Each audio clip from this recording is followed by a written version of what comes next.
Hi everybody, my name is Hannah and this is Pepper and Pine, and today I want to share with you our very last homeschool haul of the school year. I have things from 3 different vendors. I have things from A Child's Dream, Amazon, and Rainbow Resource. And they got a little mixed up, so I'm going to try to tell you where everything came from in case you want to find these same items. Now, I do want to say that a lot of these things are going to look familiar to you if you have been watching my homeschool hauls for the last couple of years, and that's because there are items that we consistently return to and rebuy in order to replenish our supplies. And so some of the items today are those kinds of items. So I'm not going to show you, the multiples that we bought. I'm just going to let you know why we are buying them again and what projects we intend to use them for. Okay, so let's dive in with some of the things that we got from Rainbow Resource. And you might find these games familiar. These are the Professor Noggin's games. Let me move some of these things for a minute here. We have them now probably for almost every subject area, and we like them a lot. Now, we use them for our main lesson blocks and our unit studies. And I want to show you what they actually look like on the inside. These are trivia-based cards, and what I really like about them is that, let me open this up first, is that they come with really beautifully illustrated cards. So let me just show you these cards here. And you can use them to inspire artwork, or you can just use them the way they are intended. And by the way, these aren't as fabulously illustrated as some of the other cards. These are a little bit more not as fabulously illustrated. Still get the job done, but some of the ones for the other subject areas that we have are really fabulous. Anyway, these cards are trivia-based cards, and they come with a set of easy questions and hard questions.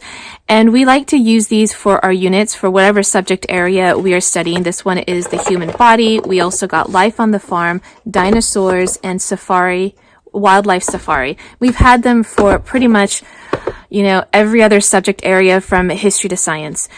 So what I like about these cards is that if you are working through a particular unit and you need kind of like a starter for your lessons, I call them opening activities, a game like this, it works really great because it kind of gets the students into the theme of the subject area, and it just is a really great way to kind of invite the children into something that's fun and informative, and it kind of connects you all together.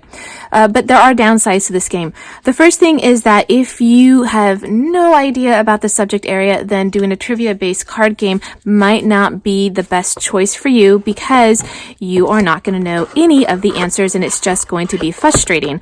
So you might want to do this midway into your unit so that you've got better chance at answering those questions. I'm going to show you some of the other cards here in case you're interested in seeing the artwork. The other thing is that if you are, as a parent, a lot more familiar with the subject area, then you can work through the hard questions while your child works through the easy questions. And that way you can kind of even out the playing field as well, so that you're not always getting all of the answers and your children are just struggling through them. So that's another way that I've played in the past. Something else that you might consider doing is if you've already gone through your unit, then you might, as a whole family, might work on the hard questions. And if you're at the beginning of your unit, you might work through the easy questions because, as you go through your unit, hopefully you learn more about that particular subject area. So this one is for dinosaurs, and I really like these illustrations a little bit more than the other ones.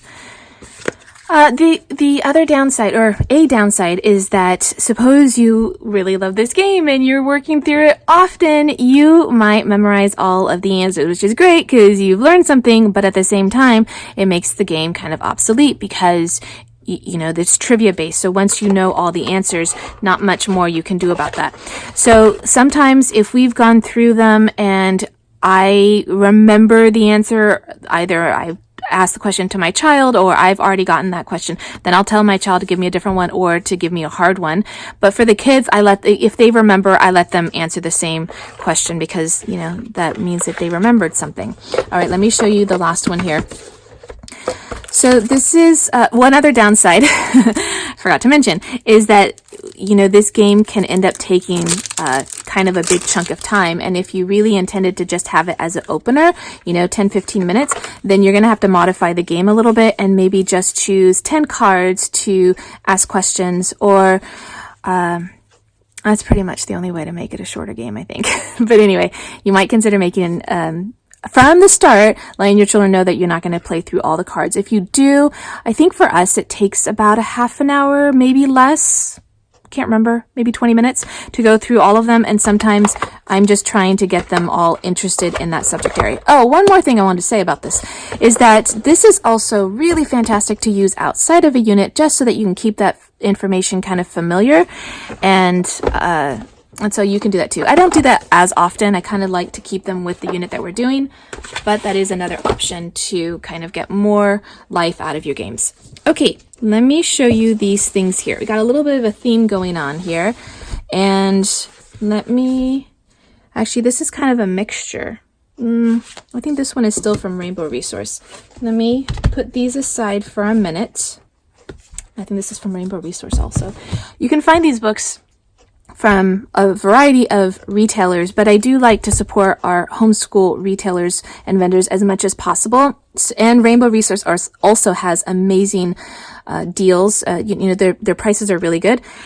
Sometimes I do Barnes & Noble and Amazon for books, but I do really like getting our homeschool resources from Rainbow Resource, especially their books, because they're well priced and I really do like their selection. Okay, so we have a little bit of a theme going on here. We've got owls for our nature unit coming up, and I got this book called Owl Babies, and I did not know that it was a board book. So this is basically for really young children, toddlers, but I think that the storyline is still going to be really charming. My youngest is 8. I don't think she'll turn her nose up at it because it's a board book, but I didn't know that I was getting a board book. So I don't know if this one also comes as a larger picture book, but just keep that in mind. I made the mistake of getting the board book. Okay, we also have Owl Moon. Oh, did I just forget to comment on these really charming illustrations? I did. And the story is super adorable. Anyway, let's move on to Owl Moon. This one, again, we have a picture book on the theme. We're going to be doing some owls this for our spring unit. We keep our nature units in the spring. We could do them any time of year, but that's just when we feel like doing them. And this is just a really beautiful picture book that will accompany that unit. And then we have Owls. This is by Zoo Books. And I only have one other Zoo book, and it was for dinosaurs. And I really like them. I don't know why I don't have them for more subject areas. The only complaint that I would have about this is just the durability of it. I feel like this may not last long if you've got children who are reading through this often or just are a little bit more rough with your books and things. I prefer to get things that are a little bit more sturdy, but I think that as an addition to any unit, this will be just perfect. Okay, and along with that, we got a Owl Pellet Field Biology Kit. Never tried these ones before. I have seen them. Another one of our favorite vendors, Acorn Naturalist, has them as well, but since I was already getting things from Rainbow Resource, I decided to get it from them. And so it comes with everything you need for this kit, as well as 3 owl pellets, and then some things about what you're looking for, what you're going to find, things about owls as well. Okay, so that's going to be a lot of fun to do. I kind of feel like maybe I should have gotten more, but I'm thinking that I'm going to put that away later. I am going to see if I can get more owl pellets, because I'm just pretty sure my kids are really going to like that and want to do more than just the one. Okay, so let me show you. I think I just have a few more things from Rainbow Resource. This is a wood model kit for a covered wagon. And we're not even in this unit right now, so I can't remember why I decided to get this at this point. But I think I'm just going to go ahead and put this with our American history units for probably like the pioneer days and Western movement. And I think that will work really well. I really like getting hands-on projects with our units. Okay, so, a few more things. plaster of Paris. I've purchased this before and I'll keep purchasing it for our kits that need plaster of Paris. This time we are repurposing our castle building kit. It comes with a great silicone mold in order to do bricks, and I am going to be using that same mold in order to make bricks for another project for our Silk Road unit that is coming up. Okay, and then we have this kit here. This is by Pathfinders, and this is a medieval trebuchet. This is part of their Siege Engine series, and they have the Siege Engine tower as well as the catapult. And this one, we have purchased these before. We're really pleased with the quality, and we are purchasing it again because when I purchased this last time, I only got one for my son, and my daughter wants one too. Of course, I should have known better. So she's a little bit young to assemble it, but my 12-year-old son has offered to assemble it for her. Okay, I think that is all from Rainbow Resource. I think the rest of these books are from Amazon, but I could be mistaken. Okay, so for the books that we got from Amazon, my friend Megan had this book and she is using it for my daughter's co-op with a bunch of little children, and it is such an awesome book. When I saw it, actually I saw it online about 6 months ago on naturewatch.com, and I actually decided not to get it because we did a bee unit previously and we already have a book on different projects you can do when you're studying bees. And so I decided not to get this one because we already had one. But then I saw it and I'm like, this is really awesome. So I took a couple of pictures of the projects and I thought, I would just do those. And then as I went through the book, I'm like, every project is one that I'd want to do with the kids. Also, it has a nice amount of information, and all of the pictures and the directions are all color, and they've got little images for each part of the project step by step. So as far as an activity book, this one is awesome. And then what's really cool is you can actually turn the entire book into a beehive, and it comes with all the materials that you need in order to do this. So at the back of the book, there's all this extra paper here in order to turn it into a beehive. So I thought that was super creative. So I can't wait to do this one with my kids as part of our spring units. Okay, the green sea turtle. In my previous haul with things that we got from Amazon, we had another book on sea turtles, and that's just because we were recently in Hawaii and we saw some sea turtles, and so that kind of sparked our interest in them. And so I went ahead and I got this picture book to go along with that, and that will make a mini unit on sea turtles and other animals. Okay, down there. Got another theme going on here. We have some more ocean books here that can go along with our ocean main lesson block. And for the illustrations, I'm kind of like on the fence about whether I really like them or whether I'm like kind of not loving them. And they're super creative, but in general, I prefer like the hand-drawn, at least looking like they're hand-drawn illustrations versus the computer-generated illustrations, but these are still pretty creative, so kind of a lot of fun. Now, a lot of times we'll use these books for our unit, but because they're picture books, they're great for any time of year, but I do store them with our unit studies, and that way when I'm getting ready to put together that unit, I've got all of my materials in one place. Okay, we also have Tales of the Mushroom Folk. Now, I was looking for books about fungi and mushrooms on Amazon, and I didn't find a ton that I really liked, but I thought I would get this one because it resembles the illustrations of another series of books that I have, and also it's a story format picture book, and so I thought it would go really well with a really tiny mini unit on fungi. We already did a botany unit last year that included mushrooms, but at that time I failed to remember to order a mushroom kit, so we went ahead and ordered that one this year, and we've already been using it. We already got mushrooms from it. It is really awesome, and so I decided to get a couple of picture books to go along with that. Now, I already got a mushroom kit from gardeners.com. We've already used it. We're already on our second crop of mushrooms, but a friend of mine online suggested trying this one, and so I went ahead and I got this one from Amazon. This is actually quite a bit more affordable. The one that we got from gardeners.com was $45. It is, 5 times bigger than this one. and it's for a different variety of mushrooms. This one I think is about $20, and so I think that makes it a little bit more affordable if you're trying this out but you don't want to break the bank and getting, you know, a larger, more intense kit. So I'm going to go ahead and try this one as well, and then I can compare and let you know how they each work out. So we're excited to try this one since we've already worked on our other mushroom kit and it's worked out really well. So we also have a Silk Road unit coming up, and I only bought 2 books in addition to all the other books that we have to go along with this unit. And this one's called Father's Road. And this is a picture book about the Silk Road.